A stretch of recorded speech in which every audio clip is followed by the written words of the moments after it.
The event here tonight is all about an open house, a community event where we're allowing people from the community to come in, be able to speak to the various agencies that are all partnered up to work on this Douglas Lake Reservoir endeavor, and to get their questions answered and to give them a little bit of an insight as to the scope of the work and the duration of the work. We've been given a mission assignment to clean the debris on the shorelines and the water-based debris throughout the Douglas area at the Douglas Reservoir. We're anticipating this to be a 4 to 8 month endeavor, leaning more towards a 6-month evolution. Yeah, this is a group, a partnership.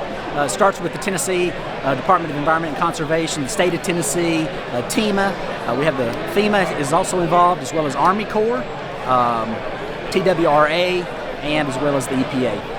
I think so far we've been received well. Certainly there's some people who have come in with some strong feelings early on. I think once we talk to them and share what's going on with them and listen to them for a few minutes, certainly they're leaving better than they were when they came in.